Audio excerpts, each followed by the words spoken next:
Hi, I'm Dolly Freeman with Focus Blogging Conference. I'm glad that you're able to join us today. I'm going to actually be talking to you about 5 ways to brainstorm product. This is something that we're going to be talking about at the Focus Blogging Conference in August, I almost said October, August 18th through the 20th in Richmond, Virginia. Tickets are still going on through July 31st, so if you're interested, we would love to have you.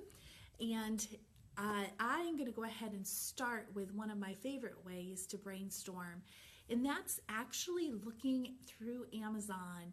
If there's a keyword that I love, for instance, my personal blog is joy in the home, and so there's a lot of aspects to joy in the home, and if I'm inspired on writing a new product, I'll actually go through Amazon and just use keywords. I also write a lot about Charlotte Mason, and so if I'm needing some inspiration and brainstorming, I'll go into Amazon and just type in Charlotte Mason and see what's already out there, find ways of identifying a product that hasn't been done yet, and find the hole in the gap by looking for products that I could be making that would answer questions and solve problems. So that's one of my favorite ways of actually brainstorming for myself. Another way is to ask questions of those who are already making product and what's working for them. It could be an ebook, it could be an online course, it could actually be something local.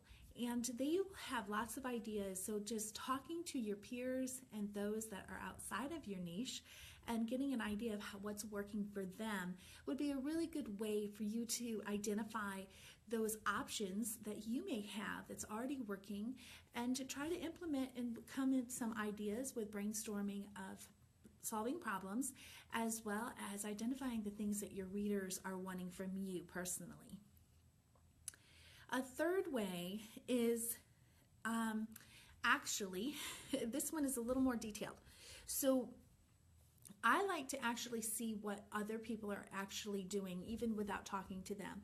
So if I come across a product that inspires me personally and resonates with me as their reader and resonates with me in solving my own problems, I like to see their actual platform, what they're using to sell it. Sometimes it might be an online course. Sometimes it might just be an email service.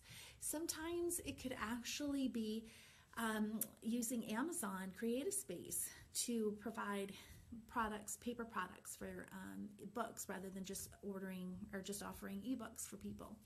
So for me, I like to actually see what's working for others with my own research and things that I stumble upon.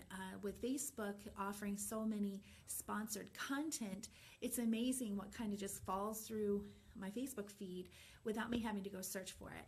And so if something catches my eye or is inspiring to me to click, I pay attention to the details, not necessarily their product per se, what they're writing about, because of course you don't want to mimic, because then you won't stand out if you're following someone's actual steps. You want to stand out, you want to be unique. And I'll never forget some advice that I received that I actually disagreed with. And it was this, that if you have a product that you're selling that's doing very well on your site, why don't you write on that very topic? And I disagree, because in the blogging world, bloggers get very offended really quickly. I would much rather see a friend of mine succeed through my audience and me get a little bit of a benefit for promoting her product or his product, and see her do well.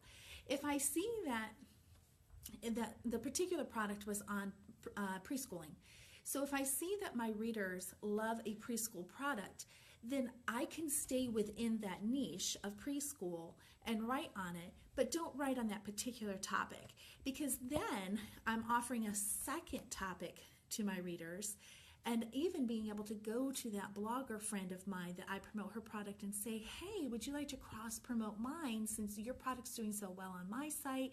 I'm sure it'll do well on my product will do well on your site. And so now I've gained a friend and an alliance on this product online.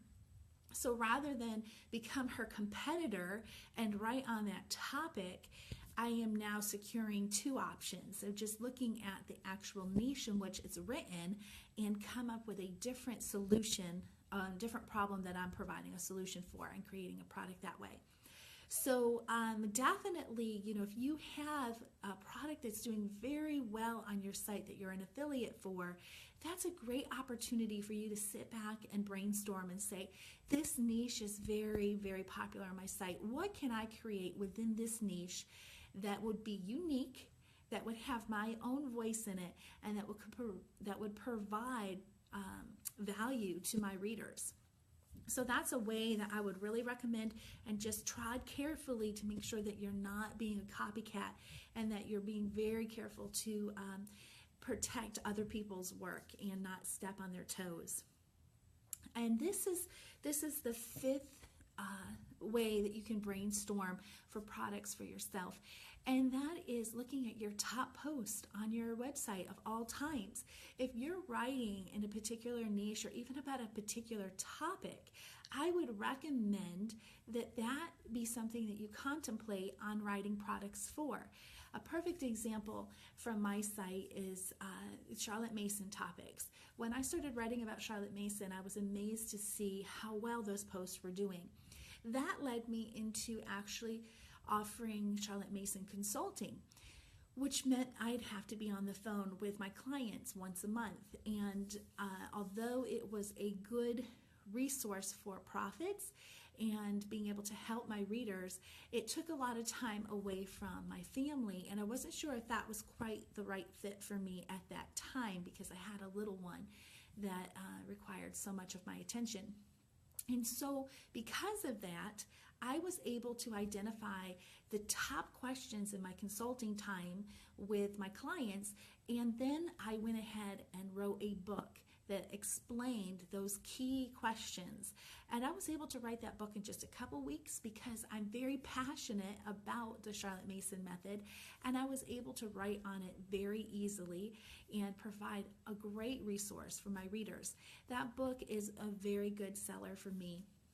And when I saw how really good that was, it led to me doing a video course for my readers that went deeper and allowed them to, on their own time, to be able to actually grow from home, watching the videos where I went into deeper with the Charlotte Mason method, which is a homeschooling method, to show them how to actually do it from preschool through high school. And so that's another availability for me to continue in that same niche and within that same topic. And so the niche would be homeschooling, the topic would be Charlotte Mason, and then I actually have been able to show my readers through another product that I created about how to actually create their own homeschooling curriculum based on the Charlotte Mason method. And so I have been able to create 3 very powerful resources based off my own brainstorming opportunity to say, hey, my readers are liking these top posts of mine, they're in this niche and within this topic. So let's see how I can move into the product world with these. And it's been very, very effective. And so when you take time to really strategize based off your top post, you can really create some really great brainstorming options for products. So that's what I really would encourage you to do, because these are your readers. These are readers that are showing you exactly what they want from you in your unique voice and where your passions already lie. So you can easily come up with some great ideas for products. So I mentioned a little bit about this, but passion really leads to the ability to brainstorm really good products for your site. So I mentioned that, but I wanted to make sure it resonated with you that if you're passionate about a certain topic, then you really should be not only writing about it on your blog, but you should also be creating product for it, because it's a wonderful way to monetize and you will really see some great growth. So just to do this in a nutshell, I kind of went back and forth on my list, but let me go through the 5 ways to brainstorm again.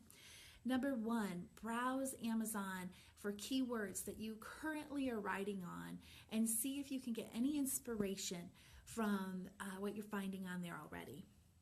Number 2, ask questions of those that are actually having their own product and what's working for them. And just remember that you have to be unique in your own voice. Don't be a copycat. Number 3, search when you're coming across things that resonate with you, search and find out what they're doing and why it resonated with you, and see if you can't emulate it. Don't copy it within your own voice, but see what platforms they're using, how they marketed, how they're actually packaging a product for profitability, and go from there. And then your top post leads to great products, and always lead with the passion that you're able to write on, because it leads to products naturally. So if you are loving the ideas of brainstorming for products and you don't have any yet, this year's conference, for Focus Blogging Conference, we are implementing brainstorming panels. And what that means is that we're actually going to come together as a conference, and we're going to have specific times where you can actually jump from table to table, or just stay at one table if the brainstorming session is really, really good. And just share. It's an opportunity to give and take. It's an opportunity for you to say, hey, this is where I'm kind of leading, and I'm not sure if it's really working, or do you think it should be a book? Do you think it should be a series? Do you think it should be a video course? And go from there and just broaden your aspects from other people's. It's kind of like the opportunity to get opinions before even launching it. And it really makes a difference if you have an opportunity to just jump and throw ideas across to each other. I went to a conference back in February with a couple of blogging friends, and it was really neat. One of the blogging friends actually said to me, what do you think about this? And she was getting ready to launch it for a seasonal product and renew it. Actually, I think she had already promoted it once and it wasn't doing so well, so she was going to revamp it and push it back out for the seasonal sales. And when I looked at it, I was like, oh my goodness, I wouldn't do it that fast. I would make this into this, and then you would have a huge product. And I would really concentrate on the next year and get it ready a couple months before that season and just really do it. And she was so inspired with me just seeing a vision for her own product that she was able to take a step back and get real excited about what she had. And that's what we're excited to bring to Focus, is that opportunity for others to give a little insight into our own blogs and our own business and hear what they're seeing. And then, of course, do it for other people if they have a product idea, for us to be able to sit and bounce off ideas with one another. So we would really hope to see you here at Focus Blogging Conference in Richmond, Virginia, August 18th through the 20th. Ticket sales end July 31st. And I'm really excited to say, if for any reason you just cannot make it and you really want to learn with us and grow with us, we actually are providing the very next best thing to attending our conference is our 2016 audio lifetime memberships. And if you actually purchase it now before July 22nd, you'll be able to get the 2015 audios as well as a free bonus. That disappears July 22nd. The audios will still be available. It just won't have that bonus of last year's attached to it. Thank you for taking your precious time to just stop and see what's going on, what we're doing. I really hope that you'll be able to join us. And if you are looking for a great online place to actually brainstorm, I'd like to invite you to our Focus Blogging Conference Facebook group and join us. We have some really exciting things coming in September, so I hope to see you in there as well. Have a wonderful day. Bye-bye.